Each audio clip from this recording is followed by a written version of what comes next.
Welcome back to Reimagining Food in Healthcare. We have Sofia Terra here. Huh? Nice to see you. Nice to see you. The product development chef at Plated Foodservice. Food waste is a huge problem in the supply chain.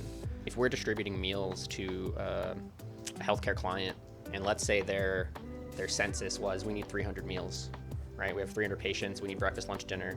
What if their headcount drops by 50 or 25? You're not able to recover those meals. Those are essentially going to go to waste. That's food that's not going to your client. That's food that probably is going into a dumpster. Now, Sophia, product development chef. Can you tell me exactly what you do? Yeah, it's a fancy title for basically. I design the menu. I design the menu for what we make, what we put on the plates, and to clear the air about it right off the gate, we are a frozen ready meal product. Excuse me. Yeah. Frozen. Yeah.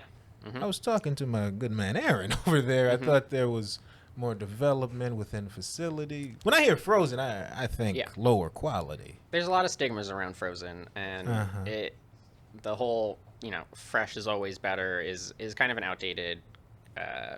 It's more of a myth, would you say? Yeah, I would say it's it once was true, but now it's not always the case. You can get the same quality in the freezer that you can in the refrigerator. And kind of going back to episode 1, we touched on how difficult it is to run a full service kitchen in the hospitality setting, and how hard it is to staff, how hard it is to keep your numbers, keep your costs, keep your margins. It didn't make sense for us to come in and try to retrofit the same solution that already failed in that market. What we designed was, a system that, we're taking on the burden of making your food for you. So like, we're your kitchen, but we're not at your facility. We're making frozen ready meals that we're distributing to you. And it's a fully kitted product. So you're getting the meal, you're getting the reheat technology that comes with that. We're taking the kitchen basically out of the equation, and we're doing all that for you. Interesting. And going back to this, the fresh never frozen, or the stigmas. Wendy's. Yeah, the stigmas with frozen, I right? remember. When freezing technology first came around, there was a difference in quality because we didn't actually know how we should be freezing things. So like, picture your old ice box. It was exactly that, a box full of ice, because there wasn't a defroster in there. So people were chiseling their ice boxes all the time and doing all that, right? So that's not how freezers work anymore. Okay. What we have is a lot of advancements in both freezing technology and packaging technology that have made it to where, as long as you're doing it right, there is no difference in quality or nutritional value on frozen versus fresh food. And like, as an example, if you look at broccoli, right? A lot of harvesters freeze broccoli on the farm as well as distribute fresh broccoli.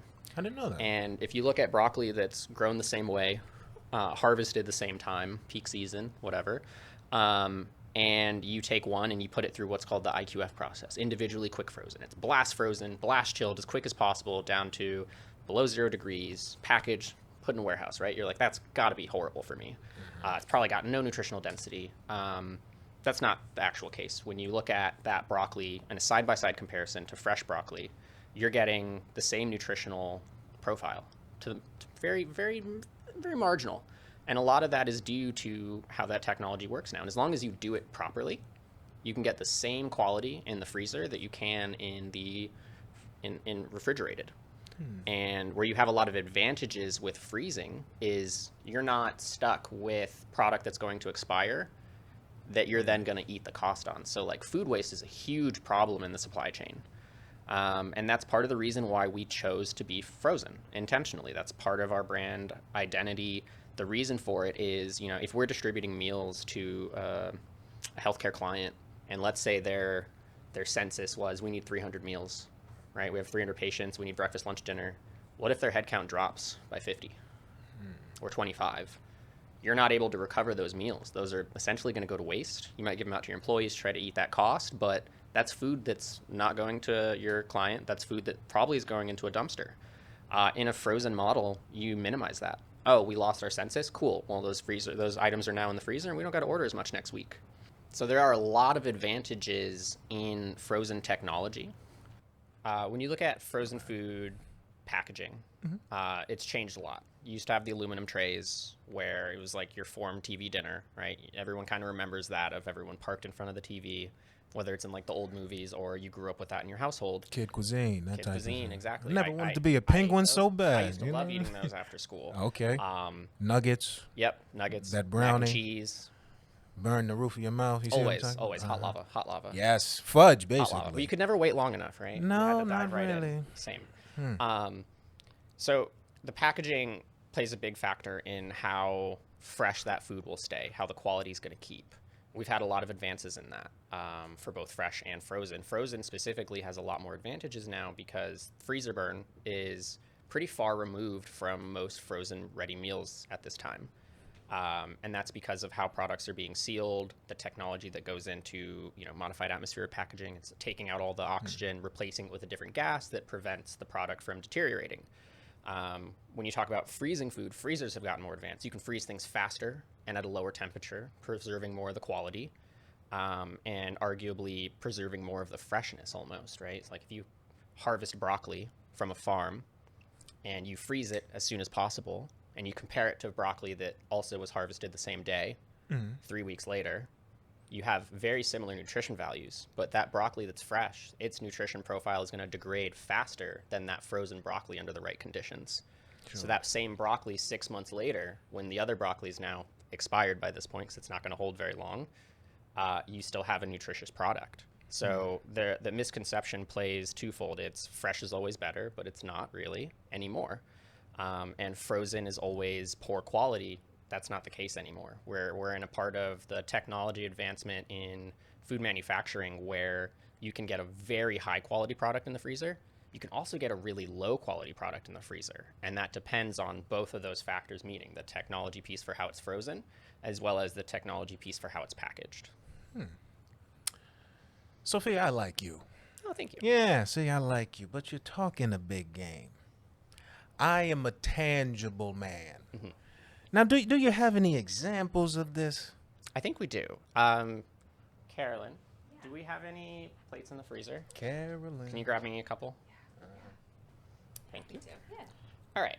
So we got two different plates here. Okay. This is pretty much probably what you're used to seeing if you go to the grocery store in the store and you buy a frozen ready meal or you get a meal kit delivered to your home. This is essentially what you're looking at. You have what's called a modified atmospheric packaged product.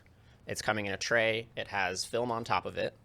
It looks good, right? The food in there looks fine. Looks all right. Yeah, sure. Yeah, but it's a little messy in composition, and that's part of the technology for the packaging there. It's going to do its purpose, which is to hold the product, keep it frozen, and prevent it from deteriorating in your freezer. Now, the nuance to this is, if you look in there, there's a gap in the product, right? Between the product itself and the film on top of the tray, you can see space for air, right? So they're flushing that air out, but over time, that product is inevitably going to lose quality. It's still going to be safe to eat as long as you keep it fully frozen, pretty much kind of indefinitely, as long as it's under 0 degrees.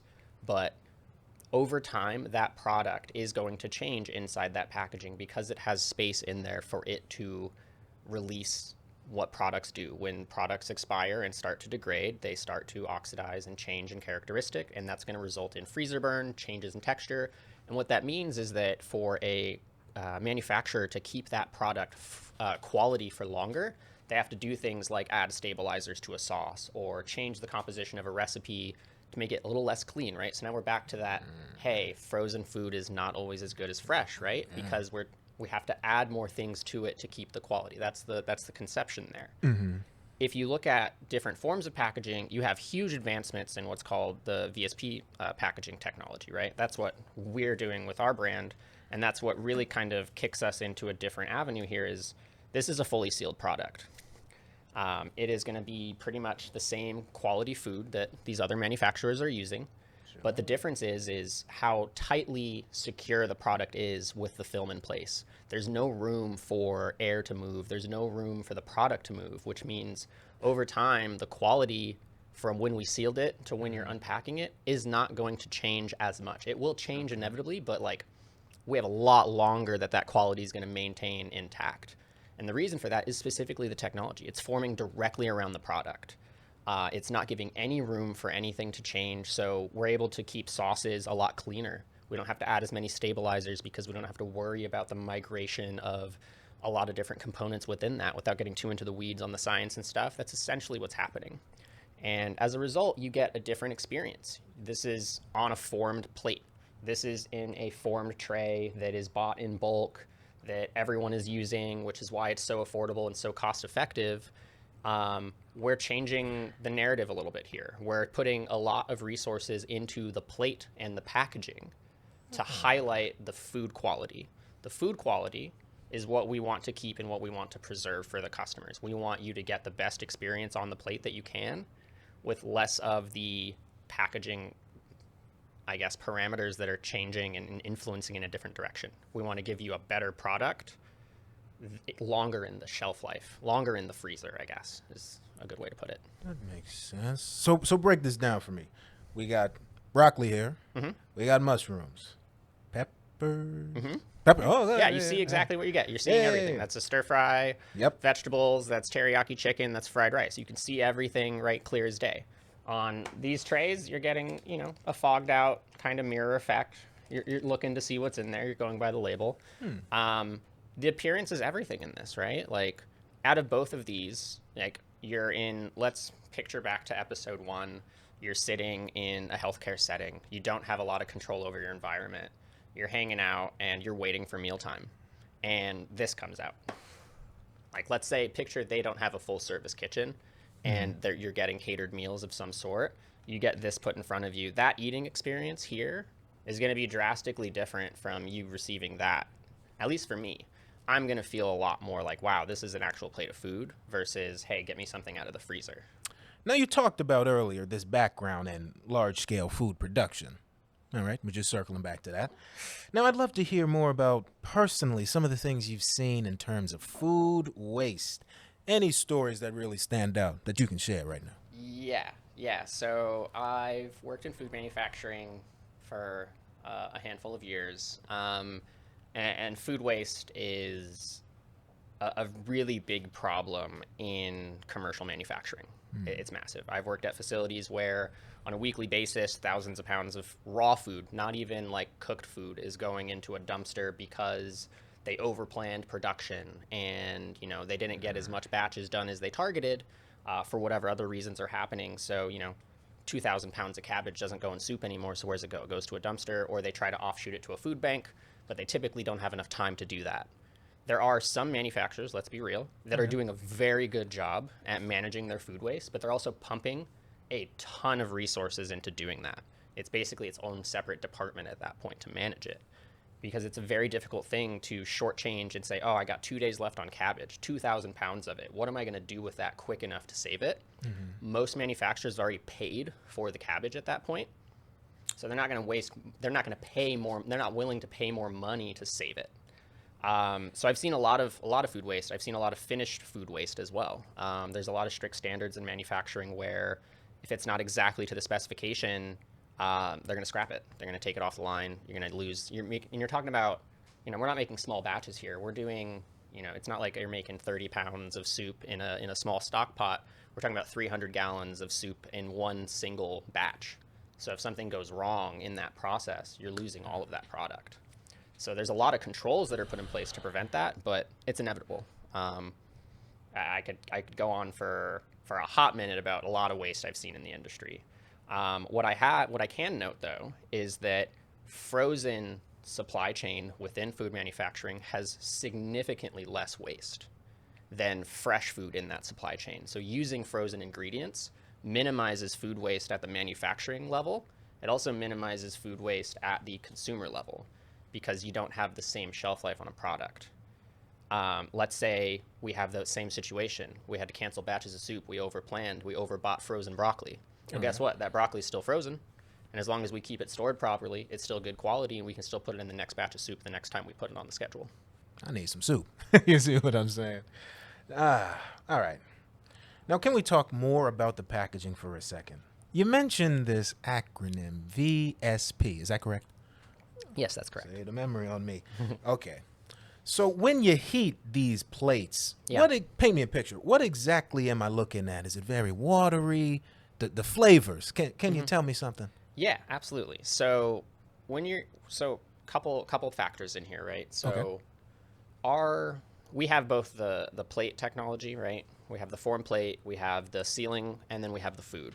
We also have the other part of our business, which is the hardware that comes with it, and that is going to heat the food to a specific profile that we design. So every plate, every SKU, let's say the teriyaki chicken, is going to heat to the exact parameters that we dial it into. So it's going to come up to the exact temperature we want. It's going to sit at that temperature for exactly how long we want it to, and then it's going to be essentially ready to go. When it comes out of the machine, the operator is going to peel that film off, and it's going to detach from the food. So that product is going to look exactly how you see it now, just without the film. Nothing really changes on our plates. When you're looking at something like a ready meal that's in a microwave container, you're putting it in a uncontrolled microwave. 1100 watt or maybe 1000 watt or maybe a 900 watt microwave are all going to heat things differently. So this is always going to be variable when you're heating it up. In our system, we're getting an exact dialed in heating profile for every plate that we make, so that everything comes out exactly as we designed it to be once it's consumed. And when the customer gets it, they're not getting the film on the plate, they're getting just the revealed components. So really, it looks exactly like that once it goes through the heating process. Nothing really changes other than you having to remove the film. I have to ask. I'm a little worried. Are you microwaving these? No, Okay. we're not microwaving All these. right. So microwaving can cause a lot of variability in what changes happen to the plate, which then alters the eating experience. And that's not as we want as much control over that process as possible. Now think about a big healthcare facility and they're feeding all their residents. Like, we don't want them microwaving every single plate, because then they're going to need 30 microwaves or something to be able to get all the beds, and then there's going to be so much variability there by the end of it. What we have is, and part of our whole package here is, we have smart hardware that reheats our product to a consistent, reliable temperature and experience every time. That way we can give the guests a product that by the end of that is as we desire it. Like, we're not going to serve food that we're not also going to be very passionate about also wanting to enjoy and eat. And I think that how we heat the food really impacts the quality, and how we serve it is, from episode 1, like we talked about the shortfalls in the food service part of the business, and it's really hard to service meals consistently and regularly. Our product and our food solves that, because it's both the food piece, the quality piece, as well as the technology piece that's making it as consistent as possible and taking a lot of the guesswork out of it. Well, Sophia, you already told me about this meal here. This is the teriyaki chicken with the vegetable medley, stir fry. Yeah, stir fry. And I love teriyaki chicken. But I'm not me right now. I'm Amanda from Buffalo, right? Yeah. What are some other options? What else does Plated have to offer? Yeah, so we've taken a lot of time to design a menu that we think hits on a lot of broad appeal, right? Like, we want something relatable on the plate. You want something comforting, right? You're in an uncontrolled environment where you're waiting to be diagnosed, or you're waiting for some other care kind of something to occur, right? And the last thing you want is something new that you've never seen on a plate, right? Like, I'm trying to picture myself in like a hospital bed, and they bring me something I've never eaten before, and me being like, cool, now I have to guess what this experience is going to be, and I don't really know if I'm going to like it or not. So we're aiming for, relatable comfort food, and something that is reliably noted, your meatloaf, mashed potatoes, and broccoli. Like, my grandparents love that.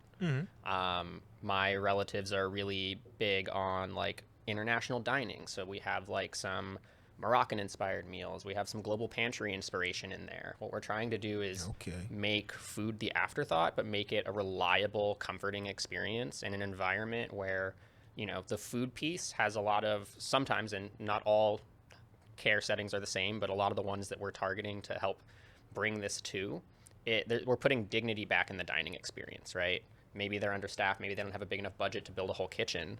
What we're doing is giving them that comfort back, that reliable meal. Like, wow, I can get this nice spiced Moroccan, whatever it is, or I can get like my reliable meatloaf and potatoes and be totally happy and content.